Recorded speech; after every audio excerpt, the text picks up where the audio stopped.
Bojoani, Wabshki Maigan, Indigenakash, Linda Indigenakash, Shagimashimang, Makwan and Dodum, Burns Lake, BC, and Dunjaba. So I just said hello. My name is Linda. My spirit name is White Wolf.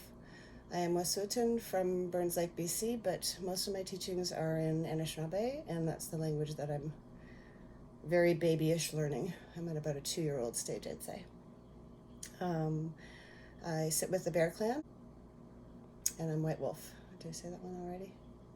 Anyways, that's me. So today we're talking about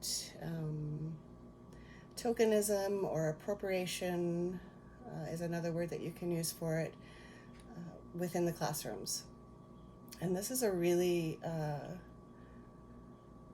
tricky area for some educators to navigate, because they really want to bring in elements that are Indigenous and embrace everything about them, but they do sometimes cross that line into appropriation. So for me, it's more about the intent behind what you want to use. So an example that I've heard before was a class that was making masks based off of Coast Salish people in BC, who were the mask makers. And having the children make the masks was crossing that line into appropriation as opposed to appreciation. Teaching them all about the masks, and maybe having a carver come in and show them how he works, and maybe they can help him on his piece. That's much more culturally appropriate than bringing in cardboard and having children glue and color things on it to make a mask. The other line in that person gave me that I really, really liked was that if you feel uncomfortable with what you're about to bring into the classroom, or you feel a bit uneasy, chances are you shouldn't be doing it. And when in doubt, reach out to somebody that you know that is Indigenous and ask them. You may get very different answers depending on who you ask, because we all have kind of different lines in the sand of where that appropriation and appreciation cross. So if you wanted to bring in, books that contain Indigenous characters, if you have posters on your wall that are Indigenous and are really reflective of who is in your classroom or your space, then that's perfectly fine, because you're going to do that in theory for the other children in your care or in your class that are from different nations, to help them celebrate who they are, and to be able to walk into that space and see themselves reflected. That's not appropriation. That's perfectly okay. It's when you try and take something that is Indigenous and make it into your own, by doing that craft with the masks, or by putting up a teepee in your room without the understanding of everything that teepee stands for and how it's supposed to be built and how it's supposed to be used. That becomes appropriation and not appropriate at that time. But by all means, bring in speakers once COVID is over. Bring in speakers that can talk to your class about whatever it is in that point in time that you want to know about, whether it be masks or totem poles or smudging or any of our practices. The other way to kind of think things through is that if you take a look at, I'm going to say, Catholics, for example, I don't think very many Catholic people would be very happy if in school the kids were using cardboard paper and glue to make the chalice and the host for communion. That would not necessarily be appropriate. But to bring somebody in to teach them the importance of what that communion means and what each step represents, and being able to see what the chalice looks like and see what the host looks like, that would be okay. But having them replicate that is not so good. So bottom line, when in doubt, ask. Everybody has resources within their agencies, or should have at this point in time. So just kind of keep reaching out until you get somebody that you can talk to and ask if it's appropriate or not. The other thing that happens a lot in classrooms And I remember from my own classroom days, and it's still happening from the youth that I talk to, is that if you do have an Indigenous person or two in your classroom, don't expect them to have all the answers. Um, they're not the classroom expert. They may very well be. They may be very well grounded in their roots and their traditions and their culture, and they may have all the answers, but they don't necessarily always want to be put on the spot to have to come up with those answers. So try and find those resources outside of the classroom and bring them in to share with the children. Thank you for listening. Miigwech Bizendawiag. Kwekwe, Uamsi, Indishnakas, Makwan Dotum, Shabatabajan First Nation Indigema. Chimigwich, for the opportunity to share a story or two today. This beautiful, bright, sunny day, yet another gift of life. This gift of life that we're given is precious, but comes with responsibility. All human beings have the responsibility to respect other life, to love other life, to work towards its continuance. And so today, I know the theme is tokenism. And in talking about tokenism, I'm mindful of yet another of the 7 grandmother-grandfather teachings that I feel on one end you have love. In fact, that's where it starts. And when all 7 are in play and understood, then you have wisdom on the other end. And one of the ones in between is truth. And so truth is important because then we know what we are working with. We know what we need to protect. We know what we need to change. And what I want to talk about today is some of the origins of Canada, and that is the arrangement, the cross-cultural arrangement in which Indigenous nations, European nations, came together and agreed to share the land. It was born out of the fact that just when the British thought they had secured the colony, an upstart Indigenous warrior named Pontiac took 8 British forts. The Seneca did quite well too. And so King George III was approached. He was approached by a military commander, and he was approached by the head of the Department of Indian Affairs, Sir William Johnson, who won the debate over whether to wage war, which they weren't doing too good at anyway, or to enact the policies of peacemaking that Sir William Johnson knew so well. Sir William Johnson, in fact, had 8 kids with Molly Brant, Mohawk clan mother, and he knew the protocols associated with peacemaking. He knew the underlying cultural foundation.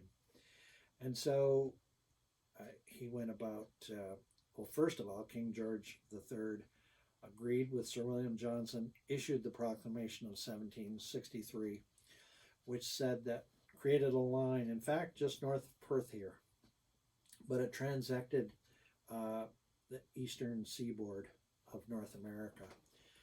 And north of that line was Indian country, where the rights of Indian people was supposed to be paramount. And the only way that there could be settler encroachment was with the through the will of legitimate Indigenous leaders. And even after that, it was supposed to be confirmed by the British Crown to ensure that there wasn't tokenism or downright fraud. And so in 1764, following the proclamation, and part of the proclamation was to set up a treaty making process between the British nation with concessions to the French and 24 indigenous nations, some of whom took 3 months just to get to Niagara for the treaty making process. It happened in August of 1764. It took a month. And so there was lots of ceremony, lots of discussion. There was some arm twisting. There were some First Nations singled out by Sir William Johnson and scolded. And there were some things that weren't very pretty. But essentially, there was ceremony. There was acknowledgement of Indigenous legal systems linked to natural law.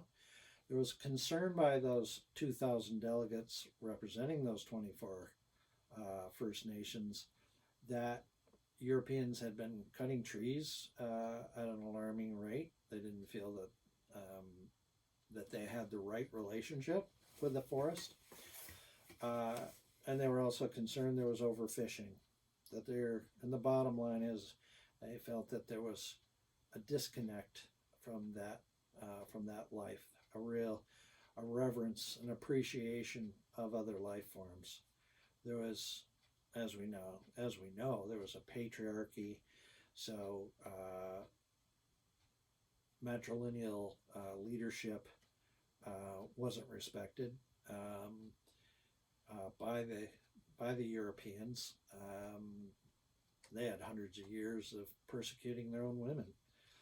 So, but nonetheless, the words were spoken that we are equals, that we'll set up a system for sharing the land that works for both of us. And there was acknowledgement of the issues brought forward by those 24 First Nations. But then, so it created a bond, created a loyalty that was very strong. And when the British colony was threatened by an American invasion that came with, there were doves in the New England states who opposed it, and hawks in the southern states who advocated for it. And so it was that loyalty of Indigenous warriors that overcome almost overwhelming odds to defend the borders. And there were military techniques that Indigenous peoples had that were superior to the techniques that Europeans had, be they the British regulars or be they the Kentucky militia. Very different styles, but still not as successful as what was employed by Indigenous warriors. So in the end, there were treaty negotiations at a place called Ghent, Belgium. And at that time, the hawks and doves were sent by President Madison. The British thought they were cocky. They sent in junior people to negotiate. They figured they'd go in and wrap it up at the end. But really, the whole thing was led by the Southern Hawks. So Henry Clay immediately rejected the promise made between General Brock and Tecumseh, the Indigenous leader, to create a pan-Indigenous state in the middle of the continent. So what are now the Prairie provinces and Midwest states were all supposed to become one Indigenous territory. So that was rejected by Henry Clay, and other promises that have been made as part of this incredibly loyal sacrifice that were made by Indigenous peoples. And there's actually a historian in Kingston from the military college that wrote there's nothing before or since where percentage of men left their communities to go fight because of this bond. That, by the way, I should have mentioned that the Treaty of Niagara was consummated at the end of August, and it was done so in solemn ceremony. You make your promise before the Creator. And the Crown understood and participated. They also created wampum. They brought tobacco. They brought pipes. So they knew what they were doing. They knew what they were participating in, and how sacred the ceremony was. So, so that was the foundation for this loyalty. So at the Treaty of Ghent, there weren't any Indigenous representatives. It was just the Americans and the British, really, all relatives in most cases, or in many cases. In fact, that was part of the tension, because the British were taking whom they considered to be their citizens off of American ships that were making money by trading in Europe prior to the conclusion of the War, well, even leading up to the War of 1812. Anyway, Article 9 was created. It affirmed all the promises made to Indigenous nations up to that point. And so, in 1815, a wampum belt was created by the Crown. It was handed over to all but one of those 24 First Nations. Actually, it was handed to the Haudenosaunee for safekeeping. And I refer to it as the Pledge of the Crown Belt, as do some of my friends. So Sir William Close, in handing the belt over, affirmed those rights, and said it will be referring to the first of the grandfather teachings, love. It will be our love and affection that get us through difficult times, and hence these parallel lines. So, but in less than a year, the treaty, well, the proclamation of 1763, the underpinning of the Treaty of Niagara in 1764, and the rights affirmed in 1815 were violated. And so Privy Council in Britain cooked up a scheme to transfer land, and created 3 townships right here in Lanark County. So Bathurst, Drummond, and Beckwith townships. So if ever there was tokenism, obviously the British handed over this wampum belt, did so in ceremony, seemingly with great respect, acknowledging all the rights, but shortly thereafter violated the integrity of the Crown. And what happened from that point forward was all going downhill, as they say. It was all an erosion of those promises. And it culminated, well, it led to the Indian Act in 1876, a piece of legislation that subjugated Indigenous peoples to reserves, created a pass system where you had to ask for permission to leave those lands, stole lands, and we all know that history. And so now in the current modern era, we're wrestling with reestablishing the honor of the Crown, reestablishing the honor of our relationships as human beings to life itself. For the land is the source of all life, and we need to reestablish in a way that brings the best of our shared history forward. So what was pretty amazing is in 2017, the government of Canada determined that it was going to carry out its responsibilities for healing the land. The global treaties created at the Earth Summit in 1992 on they what was created were the conventions of climate change, biodiversity, and desertification. And so Pathways 1 was established, and a co governance model was created that provided a safe space for the coming together of those two knowledge systems, those two cultural foundations. So you had a system that accommodated oral indigenous knowledge transfer and a system that accommodated Western written knowledge transfer. And so the smudge bowl and the gavel were considered equivalent. The Robert's Rules of Order and those 7 grandmother-grandfather teachings were considered equivalent. Ethical space was created by drawing upon the United Nations Declaration on the Rights of Indigenous Peoples, the 94 calls to action, the 10 preceding principles, and of course Section 35 of the Canadian Constitution acknowledging Indigenous rights. So the way it was established, Pathways 1 process was through a pipe ceremony on Maple Island, and the knowledge transfer of the reports occurred March 27th, 2018, again in pipe ceremony. Gift giving was part of the lack of it was part of the tensions that were created in 1763, because through gift giving we acknowledge that if I have something to give, it comes from one source, the creator of all life.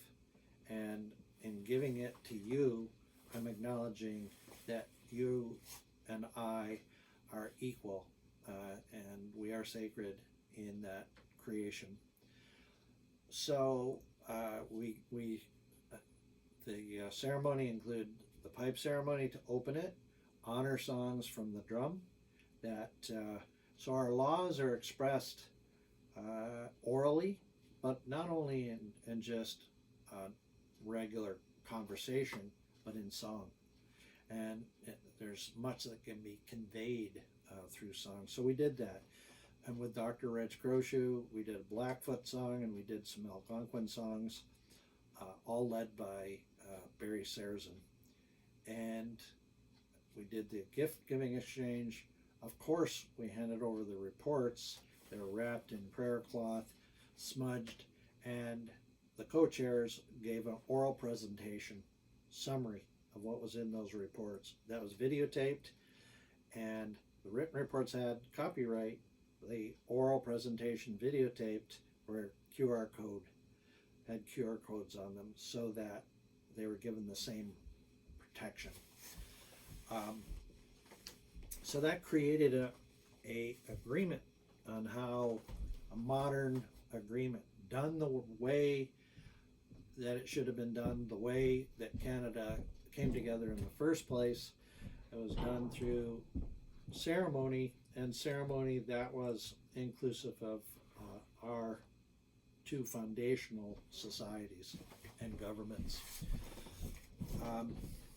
So what has been created out of that are recommendations moving forward on how we proceed in terms of conservation. So for example, We Rise Together was created by the Indigenous Circle of Experts, the National Advisory Panel that included representatives from forestry, mining, agriculture, environmental NGOs, created Canada's conservation vision, and they created, so the Indigenous representatives, Dr. Reg Croshoe, Cliff Supernaut, who bless his spirit, has left us much quicker than anybody imagined, but he contributed to this diagram.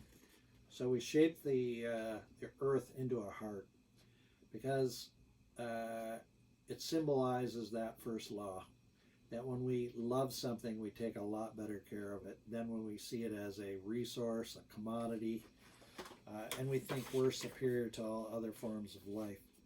And this document on basically has federal, provincial, territorial governments on one side, Western scientific method, Robert's Rules of Order.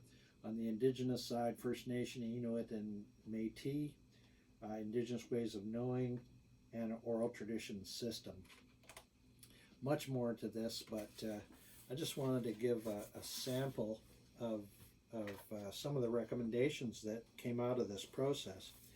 In recommendation 1, we recommend that all governments in Canada adopt a shared conservation vision that embraces Indigenous worldviews that acknowledge we are one species among many that share the earth with the rest of life, achieves our collective conservation goals within a framework of reconciliation and the creation of ethical space. Much more to it, and much more to this whole process. I'm amazed at one with nature, the government response, and how they acknowledged the importance of ceremony, how they acknowledged that they went into the whole process with the two systems and didn't know what they were getting into, but the result was far more powerful than they expected. And so in the Convention on Biological Diversity, we have Aichi Target 18, which says that we need to share Indigenous knowledge systems and where Indigenous peoples want to, their full participation in achieving the goals and objectives of the convention. This holds true for the other conventions as well, but that commitment was made in 1992. Has been very slow.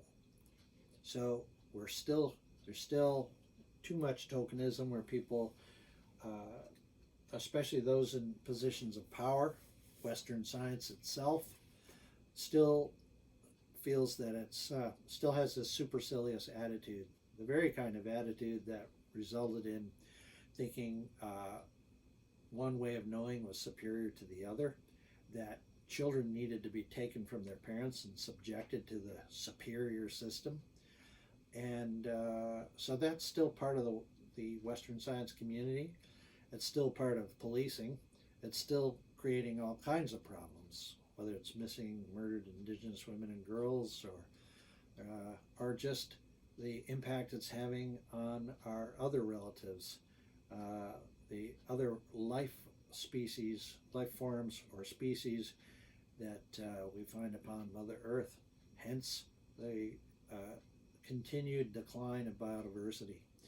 How is that going to change? It's going to change when both systems come together, because Indigenous peoples bring that empathic or that heart relationship to the land and understand that life within creation, within all things, is no different than the life inside me now.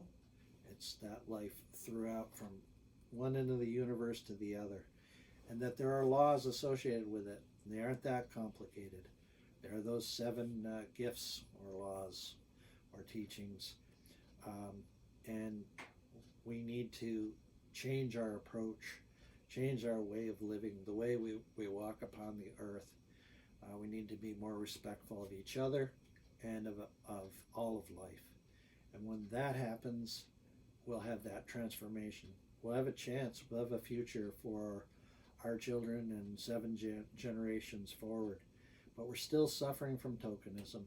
We're still being served platitudes rather than real transformation. And until our heart and our minds come together, to quote Elder William Commanda, when we have one heart, one mind, and one goal, until we get there, then we'll continue to create the conditions that create pandemics. That's what the prophecy belts told us, that the earth has the capacity to heal, and don't underestimate the smallest of life forms. And so the way forward is to bring that one heart, one mind, and one determination, is what William would say. We need one determination for life, for all of our children, to bring the healing that's needed. So tokenism doesn't mean we're defeated, but it does mean when we look at truth that we need to cultivate love, we need to cultivate respect, We need to cultivate wisdom and honesty in making this transformation, because the lives of our children and their children depend upon it. Miigwech.